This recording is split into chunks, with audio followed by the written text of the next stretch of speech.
Astaghfirullah. Bismillahirrahmanirrahim. Assalamualaikum warahmatullahi wabarakatuh.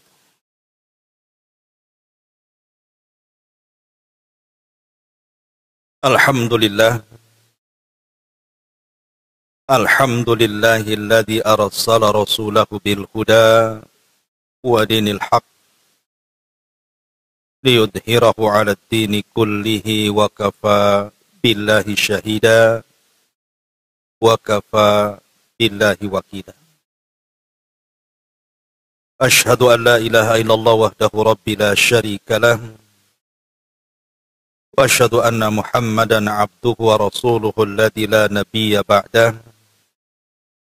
Rabbi israh li sadri wa yassir li amri wahlul 'uqdatam min lisani yafqahu qawli, amma ba'd. Alhamdulillah, di pagi hari ini kita bisa duduk kembali untuk bertalabul ilmi, dan kita meneruskan kajian kita masih membahas 175 jalan menuju surga. Dan kita masuk pada halaman ke-43 pada poin ketiga, berdoa untuk menghilangkan kesyirikan, baik syirik kecil maupun syirik besar. Artinya poin yang ketiga ini masih bagian daripada poin yang pertama, di mana salah satu jalan menuju surga adalah at-tauhid. Dan tauhid itu harus menghilangkan lawannya, kesyirikan kepada Allah Subhanahu wa ta'ala. Ketika kita hendak mengupas sebuah keburukan ataupun kesyirikan, lawan daripada tauhid, bukan berarti kita hendak mengamalkan kesyirikan itu dengan mempelajari syirik, tidak. Tetapi orang Arab mengatakan, araftu syarra la li syarri, walakin litawakkihi, wa man lam ya'rifu syarra minal khairi fawaqa'a. Aku mempelajari keburukan bukan untuk diamalkan, tetapi aku mempelajari keburukan itu supaya mudah ditinggalkan. Karena siapa yang tidak paham apa itu baik, apa itu buruk, maka pasti akan terjerumus kepada keduanya. Karena dia tidak paham masalah. Makanya mempelajari kesyirikan untuk mengenal tauhid, supaya kita lebih mantap tauhidnya dan lebih mudah menjauhi kesyirikannya. Kata para ulama, wabididdihi wabididdiha tatabayyanal asya. Dengan mengenal lawannya, maka semakin jelaslah perkara. Di sini dijelaskan, Nabi SAW bersabda kepada Abu Bakar Siddiq radhiyallahu anhu, "Walladzi nafsi biyadihi, li syirki akhfa min dabibin namli. Ala adulluka ala syai'in idza qultuhu dhahaba, ataupun idza qultahu dhahaba anka qaliluhu wa kathiruhu. Qul Allahumma inni a'udzubika an usyrika bika wa ana a'lam wa astaghfiruka bima la a'lam." Kata Nabi SAW, beliau bersabda kepada Abu Bakar Siddiq radhiyallahu anhu, "Wahai Abu Bakar, demi zat yang jiwaku ada di tangannya, sungguh kesyirikan itu lebih terselubung, tersembunyi daripada langkah semut yang sangat halus. Maukah kamu aku tunjukkan satu doa yang jika engkau mengucapkannya, maka dapat menghilangkan kesyirikan dari dirimu, apakah itu syirik besar ataupun syirik kecil? Maka Rasul mengajarkan doa kepada Abu Bakar, dan doa ini dianjurkan untuk dibaca oleh kita juga. Kalau bisa baca selepas sholat. Masukkan pada adzkarus sholat. Zikir setelah sholat. Masukkan di situ. Apa doanya? Allahumma inni a'udzubika an usyrika bika wa ana a'lam. Ya Allah, sesungguhnya aku berlindung kepadamu dari perbuatan syirik kepadamu, sedang aku mengetahui bahwa itu kesyirikan. Wa astaghfiruka lima la a'lam. Dan aku memohon ampun kalau aku melakukan kesyirikan dan aku tidak tahu. Doa ini sangat bagus sekali untuk kita lazimkan dalam setiap zikir, karena doa ini salah satu doa untuk menghilangkan dari diri kita kesyirikan, baik yang kecil ataupun yang besar.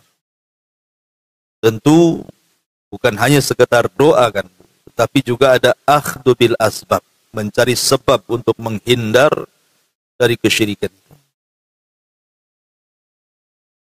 Ma'asyiral muslimat yang dimuliakan Allah Azza wa Jalla.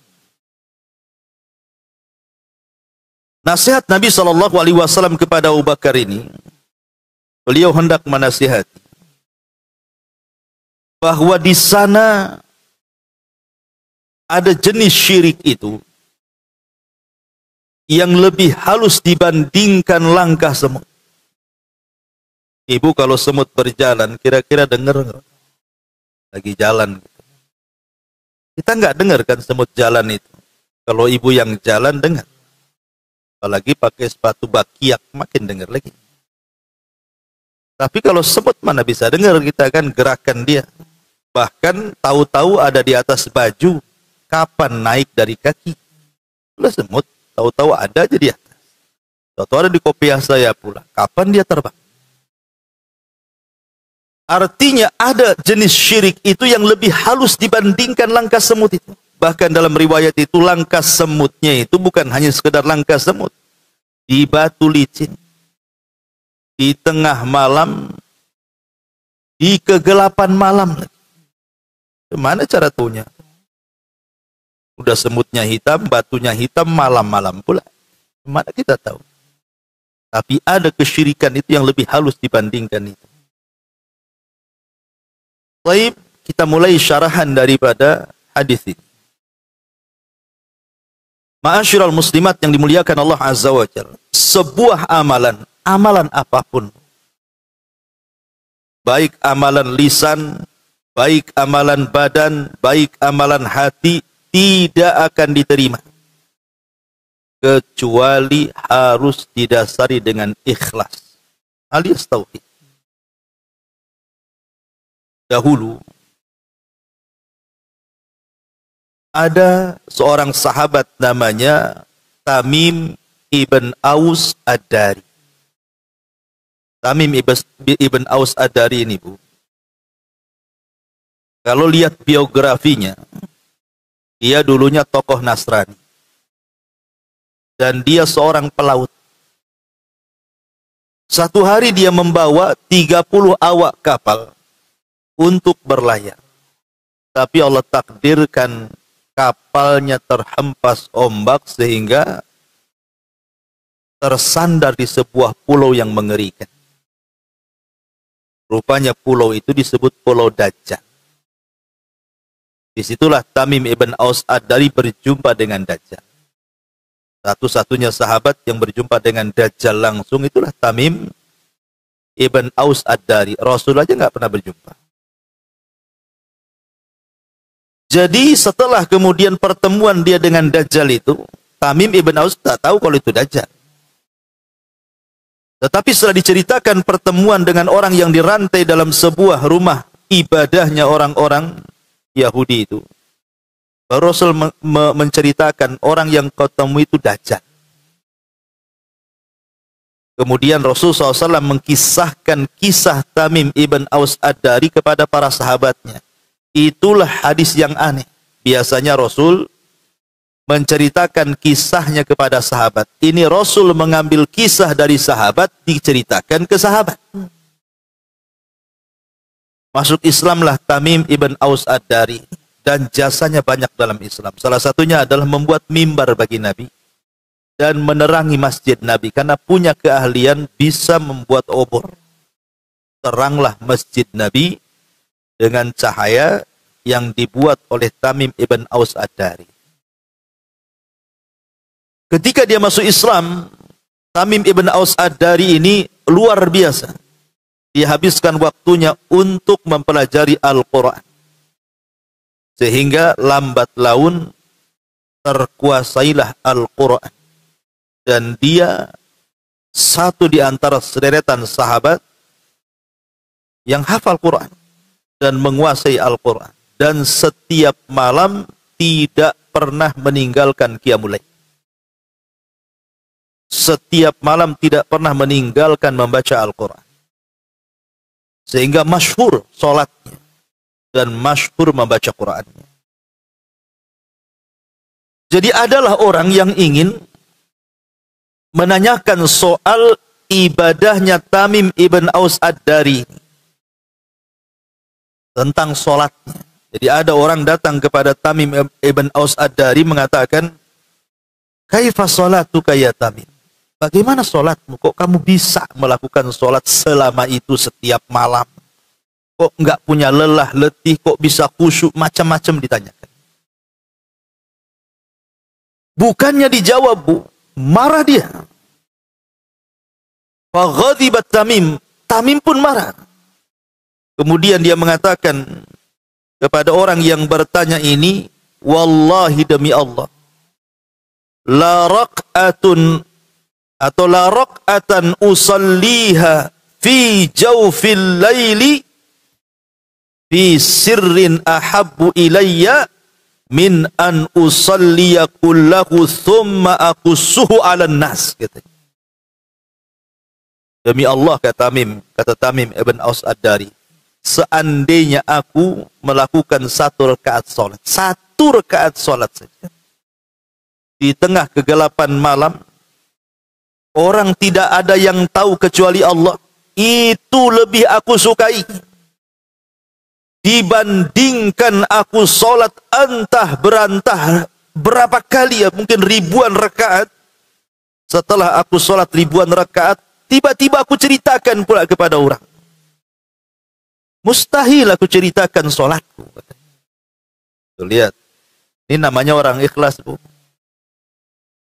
Kadang-kadang ibu ini baru habis ngaji dari sini, pulang, ketemu kawan di jalan. Kata kawan, "Dari mana, Dari Sukajadi."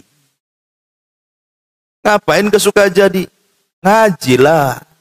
Banyak orangnya." "Lumayan, dan saya paling depan pula." "Terus yang lain bagaimana?" "Yang lain tidur, saya aja yang nyatat," katanya kan. Ceritanya. Ya. Berpura-pura sedikit kenapa, Bu? Kalau ditanya, "Ibu dari mana?" "Dari sono." "Dari sono, selesai." Ya. Sudahlah, jangan tanya-tanya, kan enak tuh, Bu. Jadi ibu enggak pamer, enggak ria kan gitu. Enggak ada orang tahu ibu habis ngaji. Karena menyebutkan ibadah itu, kalau hati kita enggak labil, hati kita ini enggak mantap labil, habislah. Apalagi tadi malah diperpanjang pula ngomongnya. Waktu ngaji, yang lain tidur, aku yang nyatat sendiri katanya. Kan ngerendahkan orang jadinya.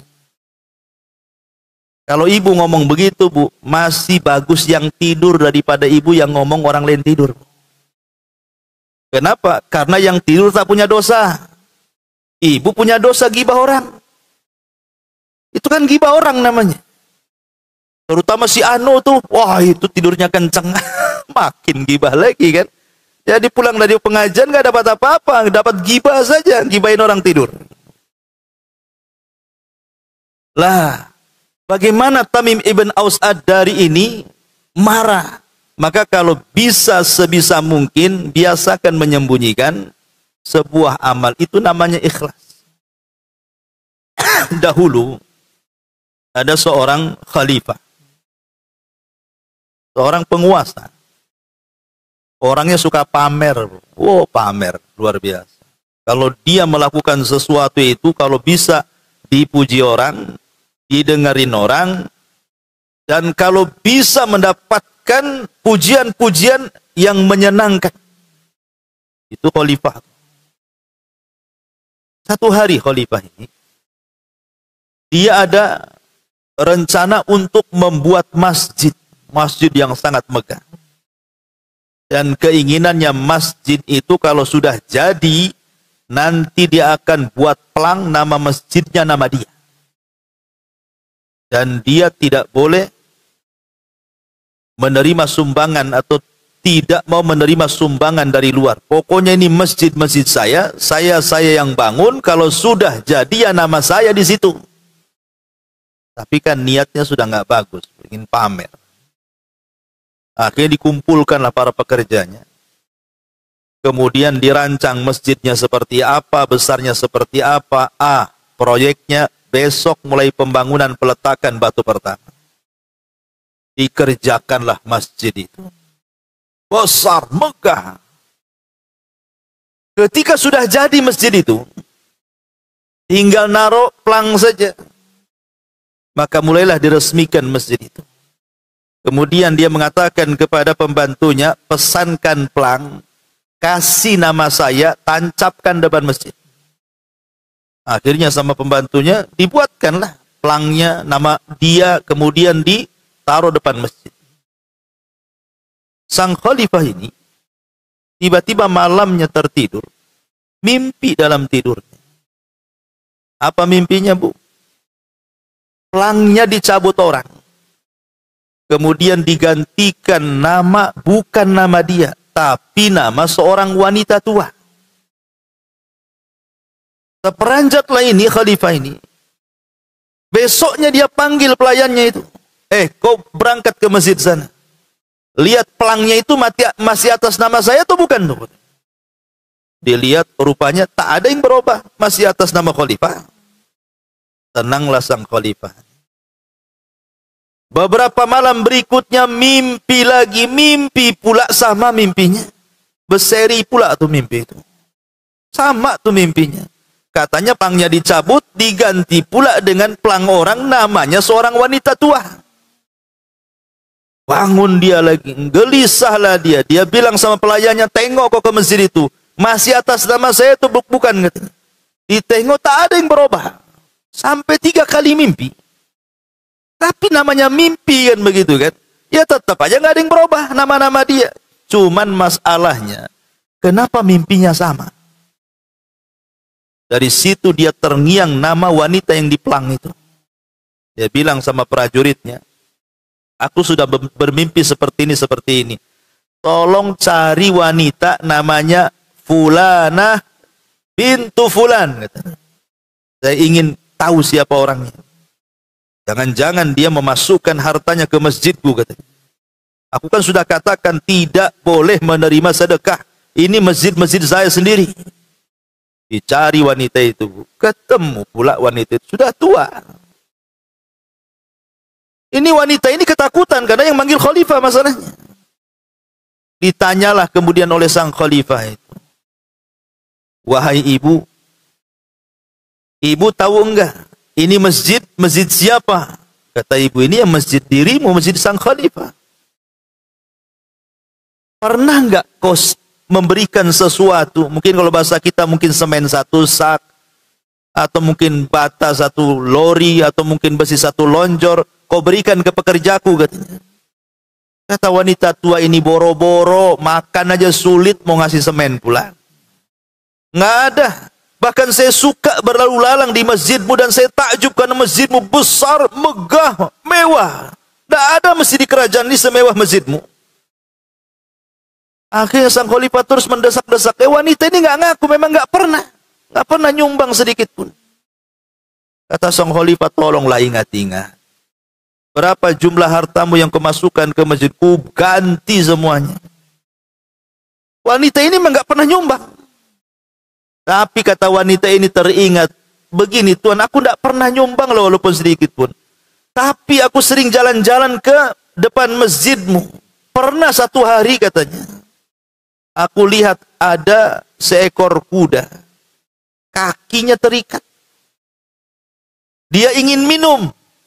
Sementara jarak minum dengan kuda itu tidak jauh. Tetapi kuda ini tidak bisa minum karena apa? Kakinya terkena ikatan. Sehingga tidak nyampe-nyampe mulutnya itu ke tempat air itu. Dan kuda itu biasa digunakan para pekerja untuk ngangkut bahan bangunan. Kasihanlah aku, kata nenek ini, karena kakinya terikat tali. Ku lepaslah tali kakinya itu. Akhirnya dengan itu dia bisa minum dari tempat minum itu. Kata sang khalifah, dia tersadarkan dengan kisah ini. Subhanallah, katanya. Engkau melakukan karena Allah. Engkau melakukannya karena Allah. Tapi aku membuat masjid ini bukan karena Allah. Kemudian dikumpulkan prajuritnya. Hei prajurit, turunkan pelang nama saya, ganti nama ibu ini. Bayangkan, dia tidak nyumbang, hanya nyumbang tenaga, bantu kuda biar bisa minum. Masalahnya kuda ini digunakan untuk manggul bahan bangunan untuk masjid itu saja tuh. Kata sang raja, turunkan pelangku, katanya, kasihkan nama nenek ini karena dia beramal ikhlas karena Allah, tapi aku tidak karena Allah. Kan luar biasa Bu kalau kayak gini. Ini enggak. Ibu nyumbang ke masjid. Anggaplah ini 4 tiang ibu yang masjid. Coba. Ajak kawan. Tahu enggak Bu? Ini masjid saya loh yang sumbang. Dikasih tahu pula orang tuh. Tuh tiang yang itu tuh saya. Tuh saya masih ingat. Ini loh fotonya masih ada. La ilaha illallah. Lah itulah orang yang digambarkan. Bahkan dahulu ada ulama salaf, cicit daripada Nabi SAW, namanya Husain ibnu Ali ibnu Husain ibnu Ali bin Abi Thalib. Ini jatuhnya cicit Nabi. Namanya Ali bin Husain, putra daripada Husain. Husain putra daripada Ali. Ali ya putra Abi Thalib, dan Ali menikah dengan Fatimah. Lahirlah Husain. Husain punya anak namanya Ali bin Husain. Dan itu satu-satunya keturunan Husain yang selamat dalam perang Karbala. Ketika Husain dipenggal lehernya oleh orang-orang Kufah, maka tidak ada yang selamat. Keluarga Nabi terbantai di Karbala. Kecuali satu lah yang selamat nih, anak Husain ini, namanya Ali. Ali bin Husain. Maka siapapun yang mengaku keturunan Nabi lewat jalur Husain, harus nasabnya sampai kepada Ali bin Husain Zainul Abidin. Zainul Abidin ini Allah Subhanahu wa taala berikan banyak harta. Ya Allah, luaskanlah rezeki. Alhamdulillah. Jadi orang kaya. Tetapi kalau dia bersedekah, orang tidak tahu. Sehingga orang menyangka Ali bin Husain ini bakhil karena enggak tampak sedekahnya. Ya, Ali bin Husain atau Zainul Abidin ini disangka orang bakhil. Kenapa? Karena sedekahnya enggak nampak. Padahal Ali bin Husain atau Zainul Abidin ini kalau sedekah dia nunggu malam. Nunggu jam 1, jam 2 malam. Orang udah tidur semua, udah ngorok semua. Dia keluar sendirian. Dia pikul gandum itu. Dia cari setiap rumah orang miskin. Kalau sudah ketemu, dia letakkan di sini. Pulang lagi. Ambil lagi gandum. Nanti letakkan di sini. Pulang lagi setiap malam. Sekitar 70 orang miskin Madinah itu setiap malam dapat jatah. Dan orang miskin di zaman itu setiap membuka pintu, udah habis nih berasnya, gandumnya di rumah. Setiap buka pintu, oh ada lagi. Enak nggak buka gitu? Enak lah Bu. Ya. Dia buka pintu ada beras, tak payah beli beras. Tapi masalahnya orang-orang miskin ini nggak bersyukur. Sudah disumbang, masih juga mencela gitu ya. Ma'asyiral muslimat yang dimuliakan Allah Azza wa Jalla. Satu hari akhirnya Allah takdirkan Zainul Abidin ini sakit, dan dengan sakitnya akhirnya meninggal dunia. Saat yang memandikan jenazahnya ini menceritakan bahwa pundaknya Ali bin Husain ini rusak. Ininya itu. Pundak sebelah sininya itu rusak. Kapalan, banyak luka gitu. Rupanya karena sering menggendong gandum setiap malam. Yang menjadikan kemudian pundaknya rusak. Dan semenjak dia meninggal, orang-orang miskin sudah tidak punya jatah lagi. Setiap buka pintu tak ada lagi gandum. Setiap buka pintu tak ada lagi gandum. Baru orang-orang pun tahu siapa penyumbang malam itu. Siapa yang suka nyumbang-nyumbang malam, orang nggak tahu. Rupanya dia adalah Zainul Abidin. Itulah orang ikhlas. Orang ikhlas itu berusaha menyembunyikan amalnya. Ustaz, saya pengen juga lah nyumbang malam-malam. Keluarlah ibu bawa beras dipikul sendiri. Cari keruli. Rupanya diteriaki maling, disangka ibu maling beras.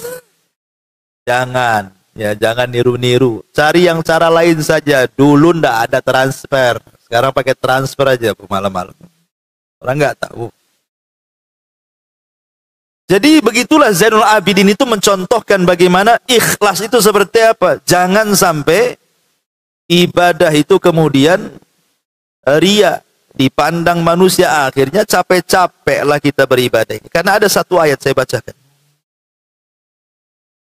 Di dalam surah Al-Baqarah, Allah Subhanahu wa taala berfirman bagaimana menggambarkan bahaya orang ria dan beruntunglah orang-orang yang ikhlas. Ibu catat Al-Baqarah 266. Allah Subhanahu wa taala berfirman, ayawaddu ahadukum an takuna lahu jannatun min nakhilin wa a'nabin tajri min tahtihal anhar lahu fiha min kulli thamarat wa asabahul kibaru wa lahu dzurriyyatun du'afa fa asabaha i'sarun fihi narun fahtarakat kadzalika yubayyinullahu lakumul ayat la'allakum tatafakkarun. Adakah salah seorang di antara kalian yang ingin memiliki kebun kurma dan juga anggur yang mengalir di bawahnya sungai-sungai? Di sana dia memiliki segala macam buah-buahan. Kemudian datanglah masa tuanya sedangkan dia memiliki keturunan yang masih kecil-kecil. Lalu kebun itu ditiup angin keras yang mengandung api sehingga terbakar. Demikianlah Allah menerangkan ayat-ayatnya kepadamu agar kamu memikirkannya. Begini bu ceritanya ayat ini. Ada seseorang yang dari kecil sampai tua bekerja keras-kerasnya itu. Keras sekali bekerjanya. Karena ingin sukses di masa tua. Akhirnya orang ini beli kebun luas-luasnya. Kemudian kebun itu ditanami dengan berbagai macam buah-buahan. Ya ada kurmanya, ya ada anggurnya, ya boleh juga ada salaknya, ada jeruknya, ada durennya, ada kesemeknya, ada apalah, pokoknya buah-buahan di situ ada. Dia rawatlah kebun itu, dia sudah habiskan uangnya untuk beli pupuknya dan begitu seterusnya. Dengan harapan apa? Kalau nanti pohon ini sudah besar, seiring dia juga sudah tua, kemudian dia tidak punya tenaga lagi, pohon yang sudah ditanam ini berbuah, tinggal menikmati hasilnya. Ceritanya. Kemudian waktu pun berjalan. Pohon durennya ada besar, dah mulai berbunga. Pohon mangganya ada besar, sudah mulai berbuah. Pohon-pohon yang lain dah gede-gede, tinggal nikmati saja. Dan dia pun sudah tua, sudah lemah. Sudah sakit, tidak bisa gerak, dia ingin tenang. Sementara dia sudah punya anak, punya cucu masih kecil-kecil, dengan harapan tanpa kerja pun sudah dapat hasil dari kebun. Karena dia membuat perkebunan itu dari kecil. Sekarang sudah tua dia. Dan nggak bisa lagi bergerak. Tiba-tiba keesokan harinya ketika panen pertama, kononnya mau menikmati hasilnya tuh, Allah tiupkan angin mengandung kilat, petir dan api, membakar semua kebunnya. Habis usaha dari muda sampai tua. Maksudnya apa ayat ini dengan bab kita ini? Maksudnya gini, jangan sampai orang itu seumur hidupnya itu kalau ibadah bukan karena Allah. Salat bukan karena Allah, puasa bukan karena Allah, haji bukan karena Allah, baca Quran tidak karena Allah, ngaji pun bukan karena Allah. Semua bukan karena Allah. Tiba-tiba setelah mati datang pula menghadap Allah, ya Allah, mana pahala puasa saya, mana pahala zakat saya, mana pahala jihad saya, mana pahala saya ngaji itu mana? Kata Allah, tak ada. Habis pahalamu. Jadi jangan sampai seperti ini, maksudnya seperti itu. Sudah capek, lelah, letih, amilatun nasibah tasla naran hamiyah. Lelah, letih ibu bekerja, beramal tuh, tapi karena bukan karena Allah, ketika menghadap Allah satu pahala pun tidak dibawa. Nah, jangan seperti kisah ini. Sudah capek-capek lah beramal, sampai tua mau mengambil hasilnya, nggak ada yang diambil satu buah-buahan pun. Sama dengan orang beramal satu hari, 1 bulan, 1 tahun sampai mati. Ya, dengan harapan dia dapat sorga. Rupanya sorga pun tak dapat. Kenapa? Karena tadi. Karena ria. Makanya saya nasihati, maaf ibu ya, maaf, jangan tersinggung. Kalau ibu sudah hijrah tuh bu, jangan yang diperhatikan itu soal penampilan aja. Kadang-kadang begitu jeleknya tuh orang yang baru hijrah. Yang dipentingkan itu penampilan. Ada baju, jubah terbaru, suka beli. Nampak tas nih, cakep juga nih, kalau tas ini bawa ke pengajian, yang lain belum punya. Suka beli lagi. Nampak cadar nih, ini cadar terbaru nih. Cadar banana nih. Beli, suka kan. Jadi kerjanya itu hanya ngaca saja bu. Jilbab geser sedikit, aduh. Nanti dikritik pula kawan jadi pengajian. Kenapa mereng kan? Apalagi sakit kepala lagi masangnya. Kadang orang hijrah itu yang diperhatikan ya pakaian saja. Kalau tidak sandal ya tas, kalau tidak tas ya pakaian, kalau tidak pakaian ya jilbab. Belum lagi aksesorisnya. Wah, aksesorisnya banyak kali. Pernak-perniknya. Allah loh tidak akan mandang penampilan ibu. Rasul katakan, innallaha la yanzuru ila suwarikum, kata Rasul. Allah tidak memandang penampilan kalian. Wala ila amwalikum, tidak pula pada harta yang dibawa, pakaian yang mahal, tas yang mahal. Anda Allah tidak memandang itu. Walakin yanzuru ila qulubikum wa a'malikum. Yang pertama Allah pandang itu hati, baru kemudian amalan. Karena kalau seandainya ibu hijrah itu hanya kemudian fokus kepada penampilan saja, Islam itu bukan di penampilan. Hijrah itu bukan di penampilan, hijrah itu. Jangan kemudian di masa jahiliyah sama dengan di masa ketika hijrah. Kalau di masa jahiliyah, ya mungkinlah ibu beli sepatu yang bagus, sandal yang bagus gitu ya. Yang bermerek semua, pakaian-pakaian yang buka aurat yang bermerek semua. Ketika hijrah, oh adat itu masih ada. Cuman bedanya, ya ini agak tertutup. Ya. Tapi penampilannya kurang lebih saja. Dari niatnya itu masalahnya. Yang menyamakan antara jahiliyah dan hijrahnya itu niat itu. Karena yang ditonjolkan hanya penampilan saja. Nah ini saya nasihatkan. Dan tersinggung bu ya. Ya. Karena insya Allah nggak ada ibu-ibu di sini. Di pojok sana yang ada. Gitu ya. Ya. Intinya bahwa begitulah melatih keikhlasan itu. Jangan sampai satu waktu kita sudah banyak beramal, mengharap surga tak dapat surga. Amilatun nasibah tasla naran hamiyah. Ma'asyiral muslimat yang dimuliakan Allah Subhanahu wa taala. Sedikit saya akan bicara bahaya riya. Karena di sini lihat bahaya riya ini. Akhfa min dabibin nam. Datangnya itu seperti rayap semut yang nggak bisa. Nyaris tak terdengar kalau semut berjalan. Ini kan menunjukkan bahayanya. Tahu-tahu nempel aja riya. Ma'asyiral muslimat yang dimuliakan Allah Azza wa Jalla. Riya ini, sebelum saya cerita bahayanya dulu, saya akan jelaskan rinciannya dulu. Riya itu ada 10 macam. Riya itu ada 10 macam yang ditulis para ulama.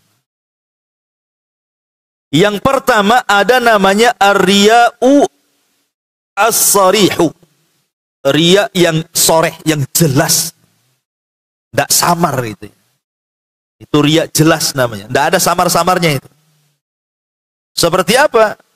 An yakuna muradul abdi ghairallahi azza wa jal wa la yaqsudu illa madhan nasi. Riya yang jelas itu memang dia beramal murni bukan karena Allah dan murni beramalnya ingin dipuji makhluk, ingin dipuji manusia. Maka orang yang seperti ini disebut munafik.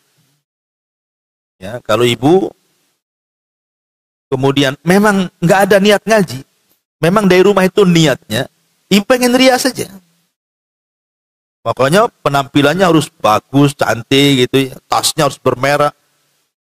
Pokoknya seperti itu. Ini namanya riya soreh. Dan ini sifat munafik, bahaya. Ya. Kemudian yang kedua namanya riya yang disebut dengan syirku as-sarair. Syirku as-sarair. Ini samar. Kalau tadi jelas riyanya, ini agak samar nih. Kalau jelas itu kan memang jelas. Tasnya disiapin dengan tas yang bermerek, pakainya disiapin, kendaraannya disiapin. Memang betul-betul ingin riya. Itu kan nampak jelas ya. Ini enggak, Bu. Ibu nggak pakai tas bermerek, ngaji pakai kresek. Umpamanya kan. Kemudian juga ya pakaiannya nggak disetrika. Ada merek-mereknya lah pokoknya. Pokoknya ya kayak orang zuhud gitulah ya. Masalahnya di sini syirku syara'ir ini an yakuna qasdul abdi wa muraduhu lillah. Awalnya karena Allah, Bu. Dari rumah itu memang karena Allah ngaji itu. Jadi nggak peduli dengan penampilan pokoknya. Berangkatlah. Tetapi masalahnya fa idza tala alaihin nas, ketika kemudian tampak kepada manusia nusyita fil ibadati wa zayyanaha. Ketika manusia melihatnya, timbullah semangat ibadah. Ibu sebenarnya malas-malas mau ngaji. Tapi ketemu tetangga, Masya Allah, rupanya ibu ini jemaah suka jadi rupanya. Wah, makin semangat.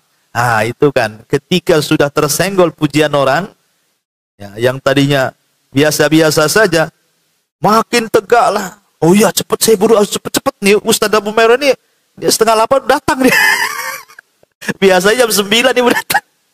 Ya, karena tadi dipuji orang tuh muncul rianya padahal lillah awalnya tuh. Ini yang seperti ini jangan.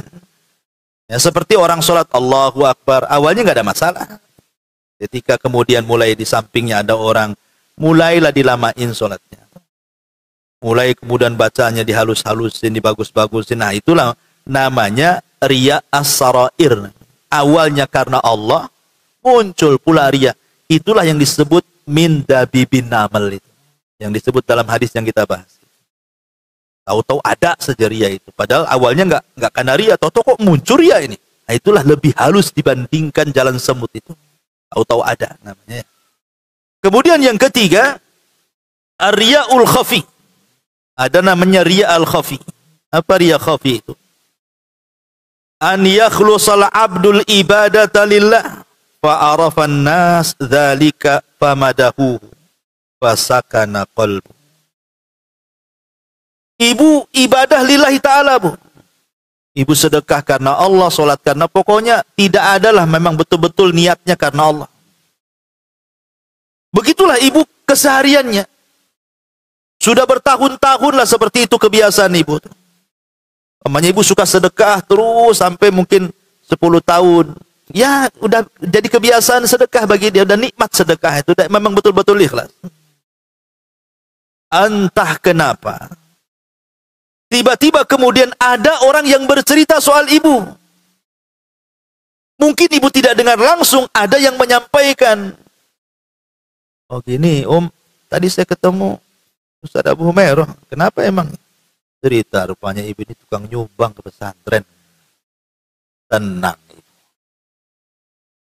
Oh berarti Abu Humairah itu tahu lah kan. Makanya diceritakan sama orang. Tenang dia kan. Lah inilah ketenangan hati. Harusnya kan ibu bantah. Ah bukan saya. Itu bukan saya. Salah lah Ustadz itu.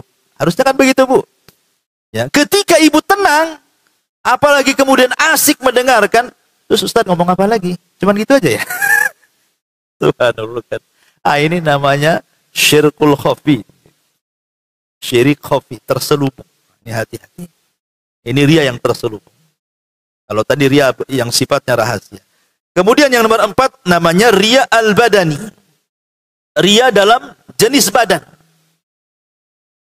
Seperti kaman yadhar asfarul launi wa syuhubal wajhi liyaran nas annahu sahibu ibadatin.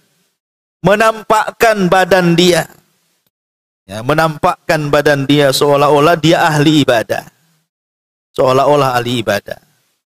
Nampak kurang tidur, matanya cekung gitu kan. Kemudian asik ngeludah disangka orang puasa padahal lagi sariawan. Ya, pokoknya gitu Bu ya. Ya pokoknya dia nampakkan lah, pokoknya seolah-olah dia ahli ibadah padahal sebab bukan ahli ibadah. Dia ingin ria saja dengan ibadahnya. Makanya dahulu seorang sahabat Nabi SAW dalam hadis yang panjang sekali yang bercerita tentang 70.000 orang yang masuk surga tanpa hisab dan azab itu. Salah satu perawinya adalah mengatakan apa? Ketika dia mengatakan semalam ada meteor. Siapa di antara kalian yang tahu meteor jatuh semalam? Kemudian sahabat ini mengatakan, saya, wahai Rasul, tapi semalam saya tidak sedang sholat malam, tapi saya tersengat kalajengking, dia bilang gitu. Jadi dia memberitahu orang-orang bahwa semalam saya terbangun. Kemudian menjelaskan, tapi saya bukan sedang sholat malam. Supaya kesannya apa? Jangan sampai kemudian orang menyangka dia sedang pamer bahwa bangunnya dia di malam hari itu tuh sholat malam. Maka dia tepis tuh kata-kata sholat malam itu dan mengatakan, semalam saya bangun, saya nampak tuh meteor itu. Tapi saya tidak sedang sholat malam. Tapi saya nampak tuh meteor itu. Karena semalam kakiku tersengat kalajengking, dia bilang. Dia berusaha, ya, jangan sampai kemudian orang bersuudzon ataupun berhusnudzon sama dia. Dia tepis semuanya. Nah, kalau bisa seperti itu, ya, jadi kalau sudah nampak orang ini memuji kita, kalau kita tepis, nggak bener lah. Mungkin salah orang, mungkin bukan saya, mungkin sama namanya tapi bukan saya. Sama orangnya tapi bukan saya, begitu ditepis gitu kalau seandainya ada hal-hal yang membangkitkan ria. Kemudian yang nomor 5, riaul libas wazi. Kalau tadi badan, sekarang pakaian. Nah ini yang tadi saya katakan, saya nasihatkan. Ya, kalau hijrah itu jangan asli pakaian aja yang diperhatiin itu.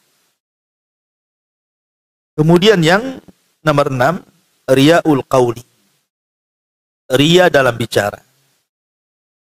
Kaman yahfad aqwalal ulama wa ikhtilaf al-fuqaha fi mas'alataini aw thalatha.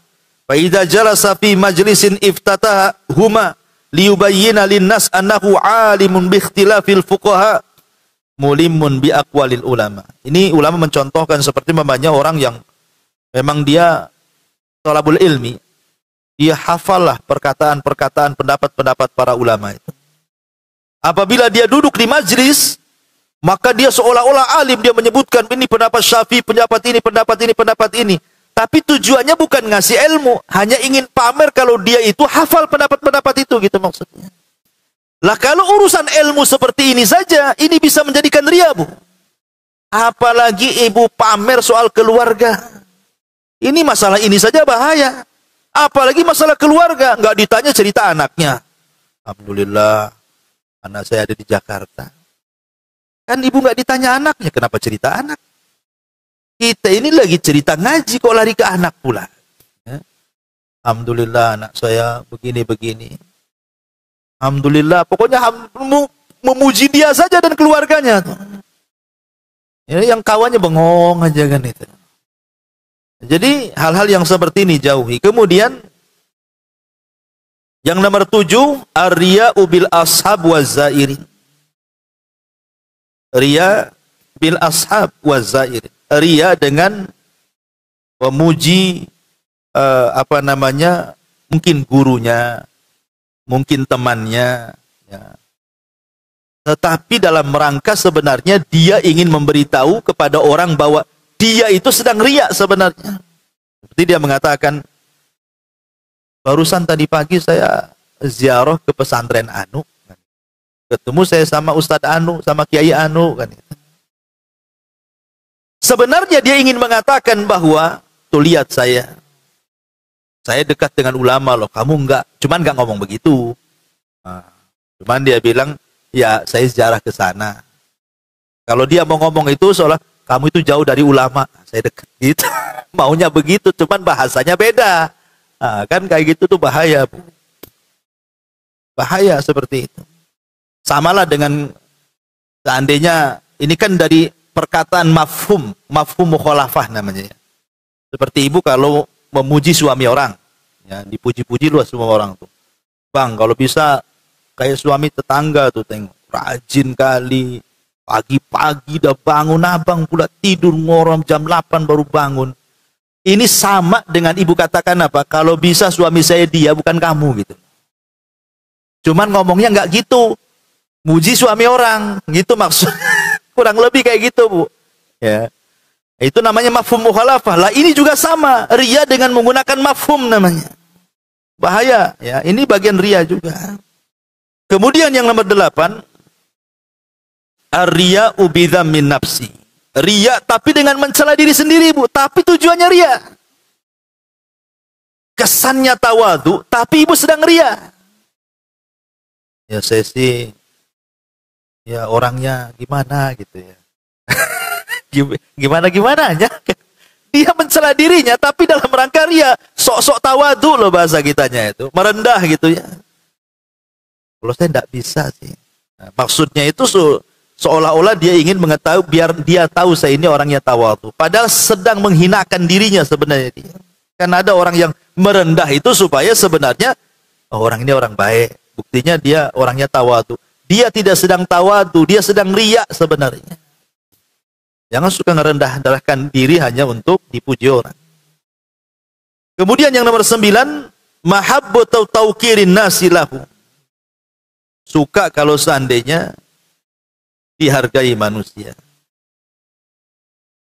Dan ini yang paling banyak di masyarakat yang seperti ini. Ria yang pengen dihargai. Ya mungkin di situ dia merasa tokoh, merasa RT, RW atau apa, atau tokoh penggerak atau apa lah kan itu. Kalau tidak dapat pujian, tidak dapat penghargaan, itu rasanya sakit hati kerjanya. Nah, ini juga bahaya. Kemudian yang terakhir, riya bi an yaj'alal ikhlas wasilatul lil matlub ghairir ridha Allah azza wa jalla. Riya dengan cara menjadikan ikhlas itu wasilah untuk mencari keridhaan selain Allah. Jadi ikhlasnya itu mencari keridhaan selain Allah Subhanahu wa taala. Umpamanya ibu ingin dapat dunia lah, tapi dengan cara menggunakan agama sebagai kendaraannya. Intinya ingin dapat dunia sebenarnya, tapi agama itu yang dipakai.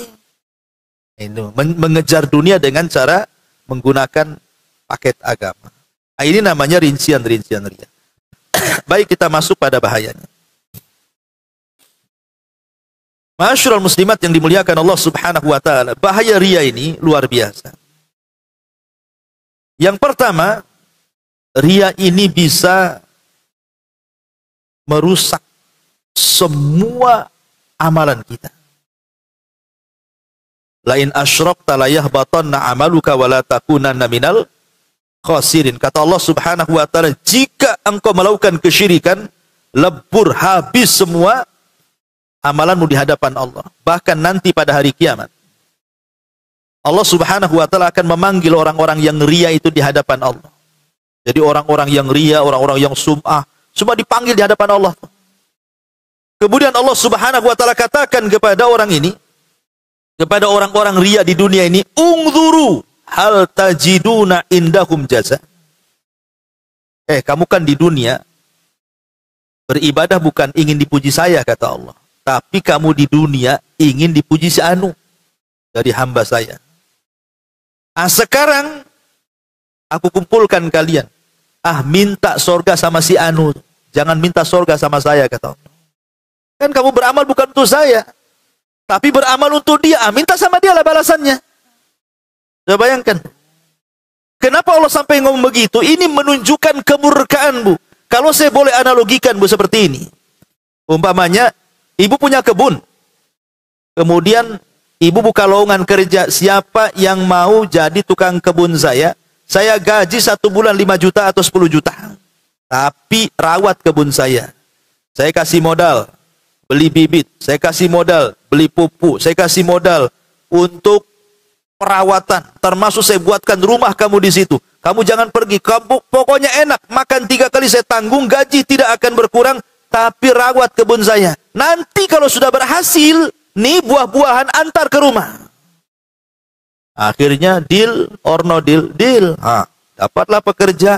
Ibu kasih tempat di situ. Dikasih modal, dikasih bibit, dikasih pupuk. Jadilah tuh buah-buahan itu. Sudah waktunya panen, dipanen, Bu. Dapatlah 3 truk.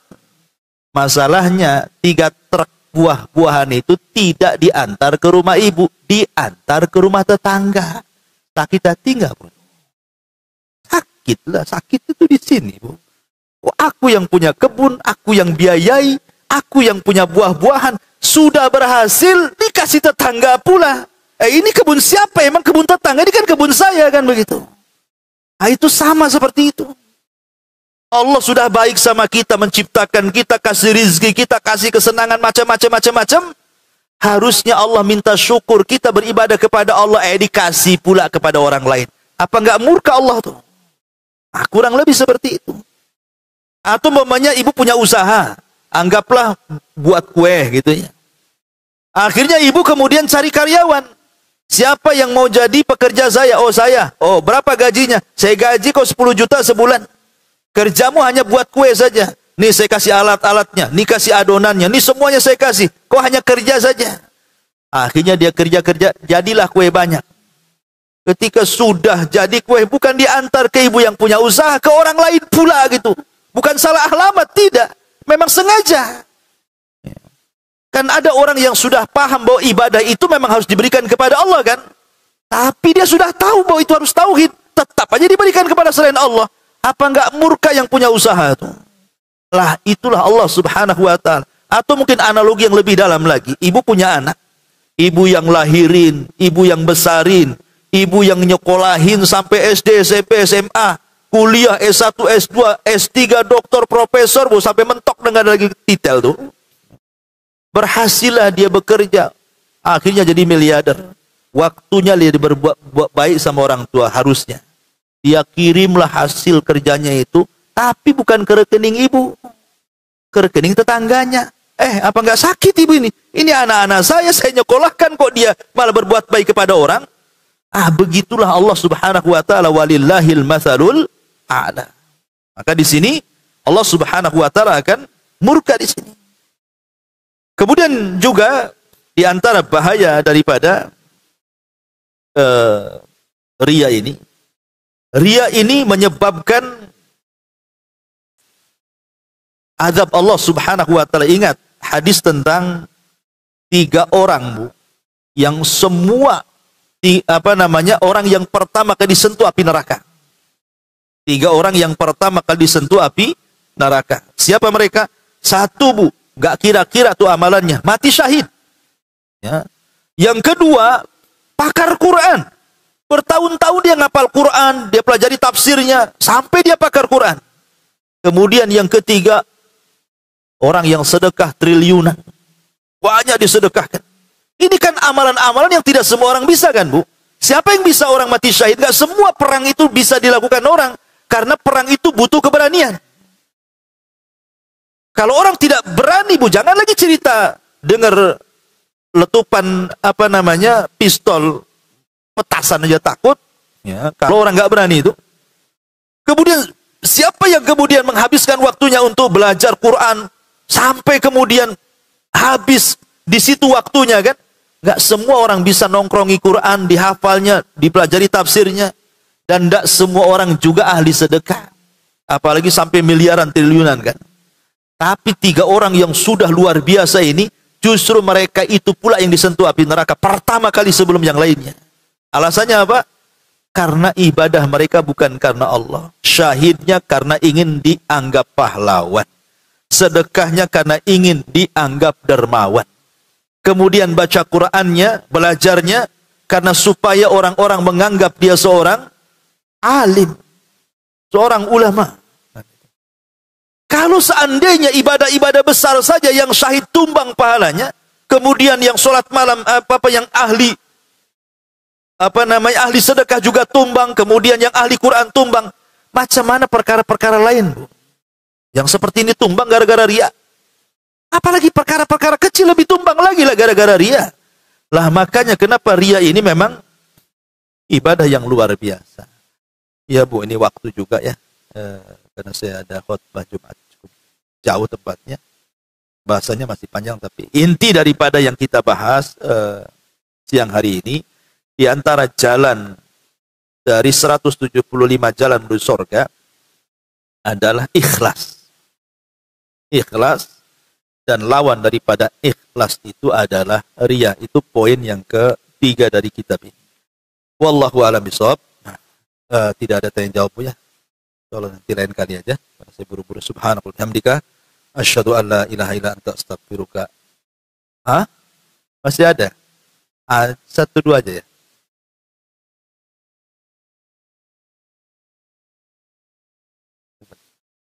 Dua poin Ustaz. Oh, boleh.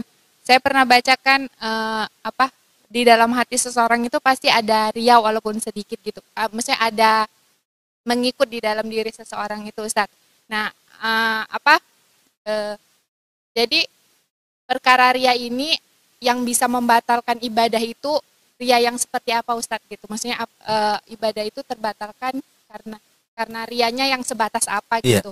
Terus yang kedua Ustadz mengenai ibadah yang misalnya kayak sedekah gitu kan Ustadz, atau menolong orang lain itu kalau kita karena kasihan gitu Ustadz, kan awalnya misalnya menolong atau sedekah itu kan karena kasihan, bukan kayak yang karena bukan karena Allah, tapi misalnya ada karena Allahnya, tapi awalnya tuh karena kasihan dulu gitu Ustadz. Itu gimana Ustadz? Ya alhamdulillah. Pada dasarnya ya setiap manusia itu ya mesti adalah keinginan dipuji orang, itu semua ada, saya, ibu semua ada.